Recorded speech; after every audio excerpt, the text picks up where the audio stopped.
8 araw na lang bago ang 2025 pero hindi pa pirmado ng Pangulo ang inaprobahang national budget ng BICAM. Pangamba ng ilan, mauwi ito sa reenacted budget na hindi makabubuti sa ekonomiya. Ayon sa ilang eksperto, ang pagtitiyak ng palasyo sa pagtutok ni Sandra Aguinaldo. Kay Pangulong Bongbong Marcos na mismo galing, binabalikan ng ehekutibo ang bawat item sa national budget para makita kung ano ang prioridad at hindi sa budget na lumusot sa BICAM. Ngayong araw, pinulong muli ng Pangulo sina Finance Secretary Ralph Recto, Budget Secretary Amena Pangandaman, Public Works Secretary Manuel Bunoan, NEDA Secretary Arsenio Balisacan at Executive Secretary Lucas Bersamin.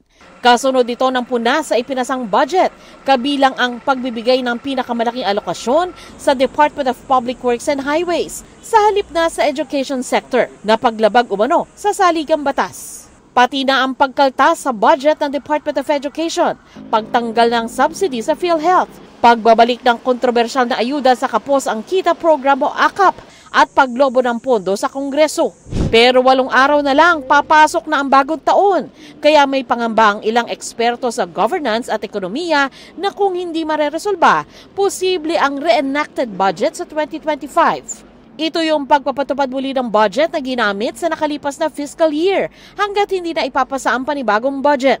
Kapag nag-reenact ng budget, hindi mapopondohan ang mga bagong proyekto na wala sa nireenact na budget. Kaya sabi ng ekonomistang si Emmanuel Leco, hindi ito maganda para sa ekonomiya. Hindi tama na sabihin natin na balikan na lang ang dating budget dahil ang economic environment ay magbabago. Kailangan natin ng budget na angkop sa inaasahan natin na pagbabago sa ekonomiya, pagbabago sa ating mga trade relations next year. Sa pagsasaliksik ng GMA Integrated News Research noong 2001, 2004 at 2006, buong taon nag-operate ang gobyerno sa reenacted budget. Nagkaroon naman ng partial reenacted budget noong 2003, 2005, 2008, 2009 at 2019. Pero pagtitiyak ng Malacanang, mapipirmahan ang 2025 national budget bago matapos ang taon. Ang target natin bago matapos ang taon, permado ito ng Pangulo at ang Pangulo ay mag-i-issue ng statement dito at magkakaroon ng full briefing ang mga concerned cabinet members tungkol sa budget na lalagda ng ating Pangulo.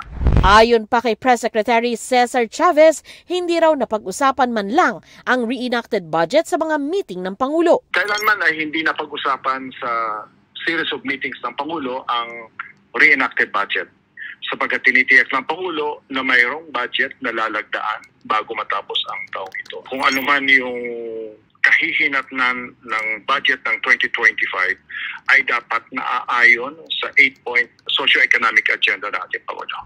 Hindi na nagbigay pa ng ibang detalye ang palasyo tungkol sa mga items sa budget na sinasabing maaring i-veto ng Pangulo. Para sa GMA Integrated News, Sandra Aguinaldo, nakatutok, 24 oras.